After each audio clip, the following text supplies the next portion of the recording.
Okay, good evening, everyone. Hope you're all doing well. And I have, as I usually do, a few things to start us out with. And if you have questions or comments, clarifications, those kinds of things, we can get to those as we go through. And this week we are looking at the person as meaning maker. And that gets us into kind of the very, the very most basic question we can ask. And that is, are people meaning makers or are they meaning discoverers? So in the one case, and it might be kind of, it might not be just simply a either or question, it might be something along a spectrum. So it might be the case that people all share something in common. So there might be something that all of us share that is something we discover, but it also might be that there are things that are unique to each of us that we have to make or create ourselves. So this gets us into a number of interesting questions along the lines of how people have traditionally looked at this, and also how you can get into this question of vocation. And so when you think about this notion of vocation, it's the idea of a calling by a divine being to some type of activity or a way of life, if you will. Now, in the Catholic tradition, vocations are often seen as kind of religious kinds of activities, in terms of priests or nuns or monks or things like that. But throughout all of Christendom, it's traditionally been understood that everyone has a calling. And what is that vocation? And of course, in the Christian tradition, it's going to be something that's going to be religious and related to God. But even if you step back prior to what Christianity is thinking about this, or what Christianity says about it, you look at almost all of the philosophers, regardless where they came from, whether it was Greece or China or Japan or India, there is a notion of kind of harmony or happiness. And so one of the interesting things there is that, and Aristotle makes this observation, he says that all people desire happiness. And if you stop to think about it, you're probably hard pressed to think about anything that you do that really isn't somehow ultimately related to someone's happiness. Now, when he talks about happiness, he could say either my own happiness or something that is greater than my own happiness. So maybe it's the happiness of my family or my children or my neighborhood or my community, those kinds of things.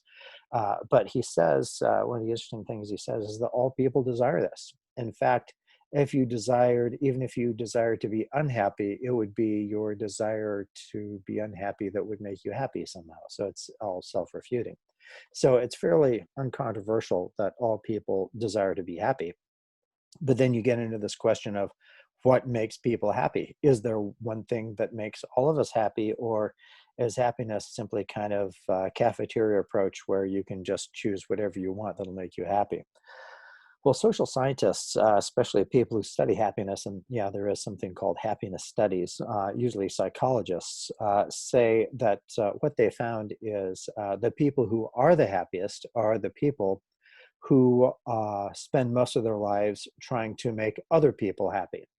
And so this leads to something called the paradox of happiness, is that if you desire happiness itself, you'll never be happy. But if you desire to make other people happy, you will be happy. So you can only pursue happiness indirectly. And this is what C.S. Lewis, for example, says about happiness, which is he's really kind of getting at what most of the Christian tradition has said. And that is that if you desire God, then he says happiness will be thrown in. Uh, but if you desire to be happy, you'll spend all of your time trying to be happy and always frustrated. So the best thing is to think about being altruistic. Okay. Ryan's got a question here. Is it possible to have more than one vocation or simultaneous vocations? That's a great question. And I think it gets at this notion of a calling. Am I called just to be one thing? I don't think so. I think you can maintain a number of different kinds of vocations in terms of things that you are good at and things that are really kind of speak to your soul, so to speak. So you might be called to being a parent, or being a spouse, or being a caregiver, or being an electrician, or being a teacher. So you might have a number of different kinds of vocations, and it would probably be maybe even what you might call somewhat emotionally or spiritually kind of neurotic if you just had one thing and one thing you only did and everything was subsumed to that. So maybe having a balance among your vocations, whatever those might be, would be helpful. Now, in the Jesuit tradition, the whole, which is part of the Christian tradition, all of our vocations are to, love God with all your heart, soul, mind, and strength, and your neighbor as yourself. So it's assumed that you do love yourself. Okay, so any account of Christianity that suggests that you're supposed to hate yourself is simply false, because it's simply what Jesus assumes, that we do love ourselves. So there's this kind of communal aspect to our lives, and love. We're all called to a life of loving other people. At least that's the Christian tradition. Now, there are all kinds of other competing traditions. A hedonist tradition would tell you that you are called to gratifying every pleasure that you possibly have. Problem with that is sometimes in the gratification of that pleasure, you might end up destroying yourself. So if alcohol is your pleasure, you might kill yourself with liver disease. If sexual promiscuity is your calling, so to speak, then you might die of venereal disease, these kinds of things. So maybe it's a good idea to limit one's pleasure. Wealth could be another thing that people identify with happiness, and so on. So we discussed that a little bit in the introduction to the section here. So this whole business of meaning, is it something you discover, or is it something that you create? And or maybe it's something both. Maybe there's something that we all discover that is common to all of us in terms of our common humanity. So you could hearken back to Maya Angelou, to module 1, the human family, so to speak. But there are clearly things that you're not called to. So I'm not called to play second base for the Chicago Cubs. I am much too old for it. I don't have the physical capacity to do it. These kinds of things. So a vocation is going to be also somewhat tailored to you and your gifts, and it might change over time, which is a very interesting thing to think about, because you might not have been ready for a particular kind of vocation. But it's usually in vocation that people find their meaning, but it's also there where they find their identity.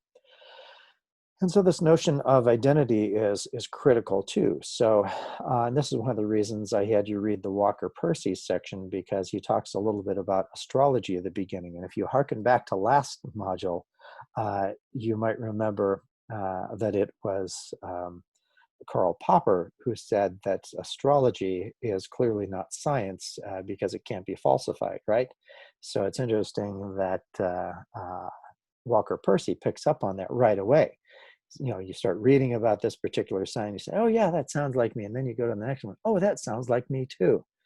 And why is it that all 12 signs of the zodiac sound like you? It's because it's not science. It's not reliable. Well, moving on from that, but it is this idea of, well, where do I find my identity? Do I find my identity as a sign?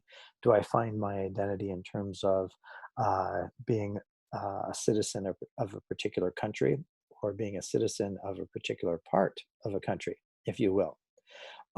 And so you start thinking about, well, what is your identity? And sometimes people can spot things about your identity. Just, when Percy said, well, someone can size you up. Yes. As soon as I open my mouth, if I'm overseas, they'll spot me as an American, which is an unfortunate term because there are two entire continents that are the Americas, right? So, or I could say, oh, no way, I'm Canadian, eh? If I just add a at the end of every sentence, people might think that I'm not American or a citizen of the U.S. because right now, uh, U.S. citizens are not real popular various places in the world. But so, what's my identity? Is it ethnic? Is it geographic? Is it all these other kinds of things? Now, you may know of other kinds of things like the Enneagram, which divides people into 9 different personality types, or the Myers-Briggs inventory, which divides people into 16 different types. And there they have 4 categories. There's introvert, extrovert, there's sensing, intuiting, there's thinking or feeling, there's uh, practicing judgment or perceptivity. And so it divides, on that basis, there are 16 kinds of people. And there's also positive psychology. So there are all of these different kinds of ways in which we can identify ourselves. And that speaks to something that Percy's really getting at. So if you go into the self-help section of bookstores, they're usually very large sections. And it's because ourselves need help, right? And that is because we probably have a lack of a sense of identity. So really, the question is, who are you? And this takes us back to Socrates. And Socrates says, well, the most basic thing you need to do is know yourself, know thyself. And I would say you probably can't know yourself apart from your interaction with other people.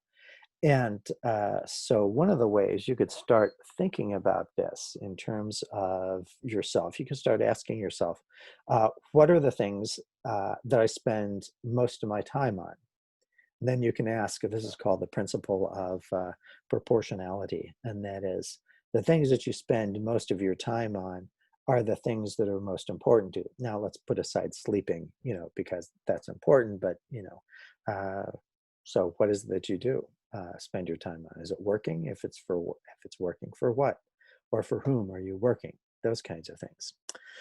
So you can ask that question about what do I spend my time on, but you can also ask yourself this question: what really gives you delight? What gives you a sense of joy, if you will? That sense of, oh, this is where I really find like I'm coming alive. So for some people, their vocation might not be their job.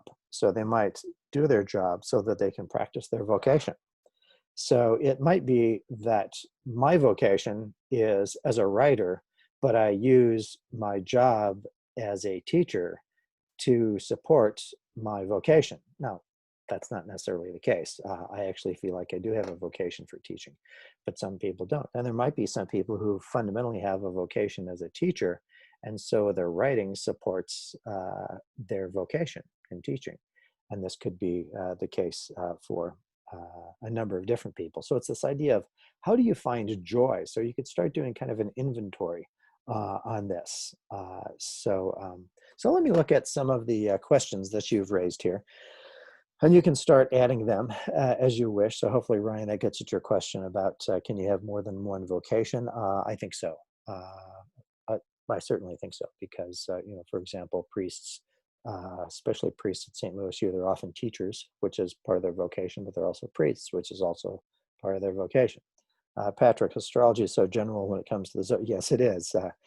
Kimberly, can astrology be considered a religion? That's also a great question because early on it was seen as a religion, and even as early on as Saint Augustine.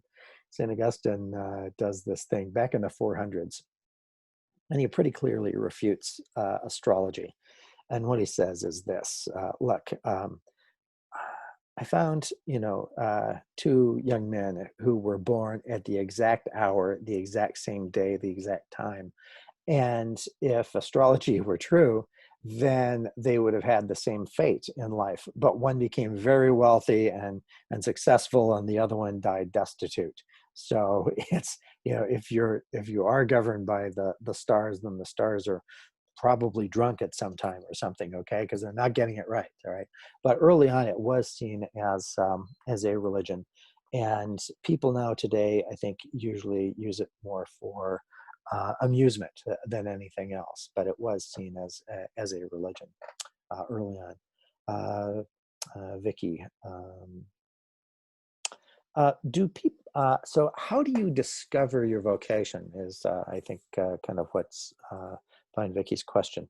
I think a lot of that is there's a great writer. His name is Frederick Buechner. It's spelled B, I think Ueckner.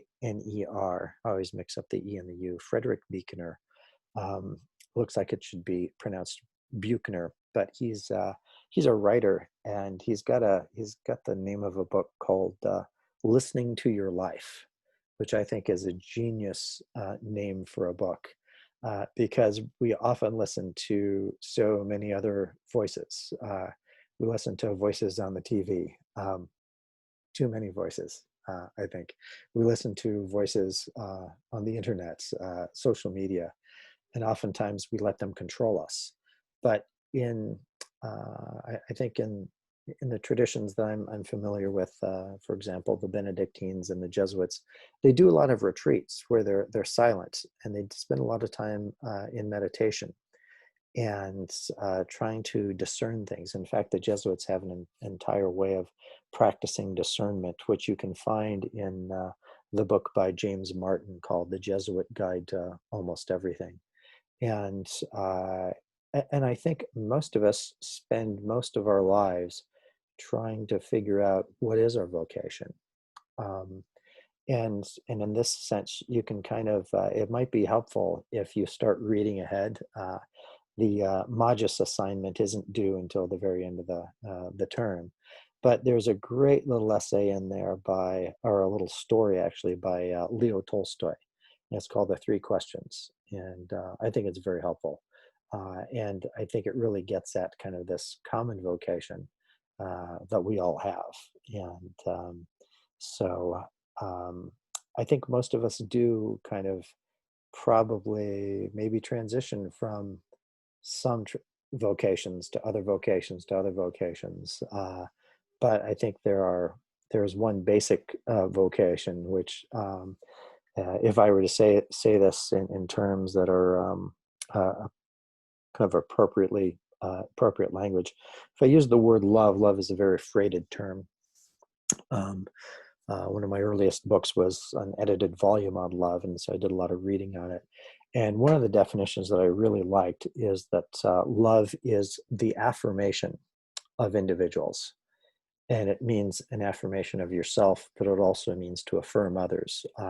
So when you affirm another human being, you are showing that you love them. If you affirm your dog, my dog is sleeping behind me. I love my dog. I affirm my dog, which means I give my attention to my dog. And you can't really say you love someone if you don't pay attention to them, right? And so you can't really say you love yourself unless you're attending to yourself, attending to your own growth. So, so I think that's one particularly helpful thing. Another book that I found very helpful was written probably about 3 decades ago by M. Scott Peck called The Road Less Traveled. And you can just kind of work your way through that as kind of a meditation. He was a psychiatrist and just a brilliant writer. So I think that's another one that's pretty helpful. Um,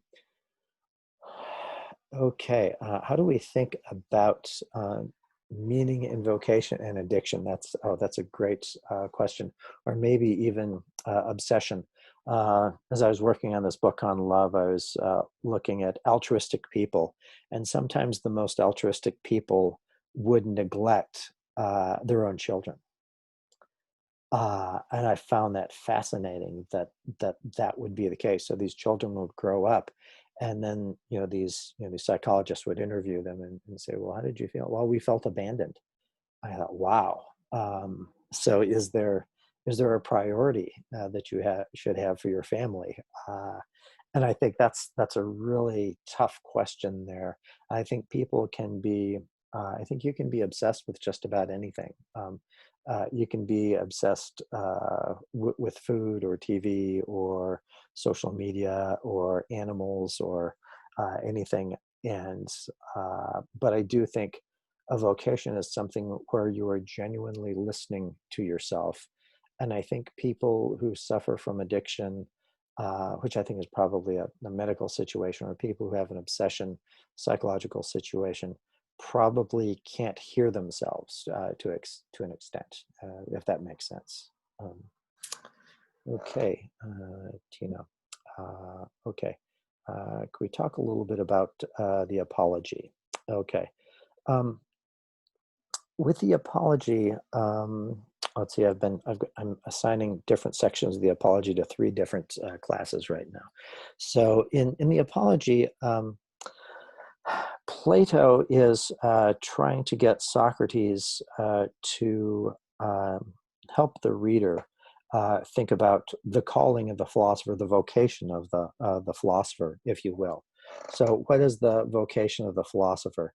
Um, Socrates was known as the gadfly of Athens, which means that he was basically uh, the most irritating person in society. And so philosophers typically are very irritating. And some of us enjoy it more than others do. But it's one of these things where you have the vocation of the philosopher is to question people and to ask them, really, what do you know? But also, what is the good life? What does it mean to live a good life? That's fundamentally what Socrates thinks a philosopher should be about in terms of asking, what does it mean to live a good life? And you cannot live a good life, Socrates is going to say, unless you really examine your own life. So the notion was to know thyself. And so the whole story is that Socrates, one of his friends says, well, he runs off to the oracle at Delphi, and the oracle is kind of this wise, being. You can ask the oracle anything. And so his friend says, is there anyone wiser than Socrates? And the oracle says, no, there's no one in Athens wiser than Socrates. Friend comes back, tells Socrates that. Socrates says, that's impossible. I'm not that smart. So he goes around asking people what they know and asking them about the good life. And all of these people think they know that things that they don't know. They think they're all experts. They think they're experts on everything when they're really not. They're really kind of technicians. So they have a small little area that they know, and they know it very well, but they think that entitles them to be experts on everything. So that's kind of like what happens today, and it's worse with people with PhDs. We think we know everything when we don't. So he does all this inquiry and realizes that these people don't know anything, and then he realizes that the one thing he knows about himself is that he doesn't know. So there's a kind of humility that he practices. So a person who is humble is able to listen to the voice of truth, if you will. A person who is arrogant isn't capable of doing that. So think about a person who is arrogant is always looking down on other people and is incapable of looking up. Okay. A person who is humble is capable of actually listening to others. And so that is some of what's going on, I think, too, with the apology there, in terms of what does it mean to find meaning. And Socrates says it's basically, I'm going to be asking people questions about what does it mean to live a good life, and I'm never going to give up in wanting to pursue what it means to live a good life. Okay. And I think that's also somewhat appropriate now, because sometimes you might meet people who they will say, oh yeah, I felt like that when I was 30, but then I figured it out. And once they say that they figured it out, it's almost as if they've stopped growing. Okay. And, and I just think that's really kind of sad, because they haven't grown in 30 years, or it's what one of my friends called the hardening of the categories. It's this idea that they're incapable of thinking outside of some ideas that they formed 30 years ago. And really, it's almost, if I could give you an example, if you've ever had a really old sponge that you've had in your kitchen or in your bathroom, and that sponge gets so hard, and you can put it in the water and it doesn't absorb any water, right? But then you get a new sponge, and you put that new sponge in the water, and it immediately soaks up the water. It's still a sponge. It's still going to retain its integrity, but it's been open to new ideas and to and if you think about that kind of, are you a new sponge or an old sponge? And don't come out of class saying tonight, well, what did you learn? Well, we talked about sponges a lot tonight. No, I want you to think about this, the idea that, are you open to these things? And I think that's kind of what Socrates is doing. He's trying to say, I'm always open to finding the good wherever I can find it. And so that's kind of, for me, that's kind of an encouraging thing. It's kind of a thing that even, if I'm in my late 50s, there's still growth for me. I'm still trying to learn as much as I can. So, all right, any other questions from any of you?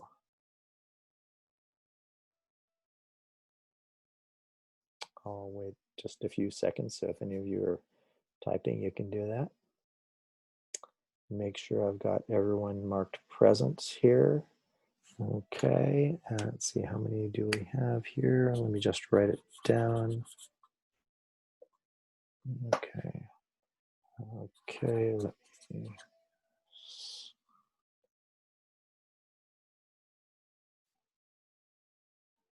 Okay.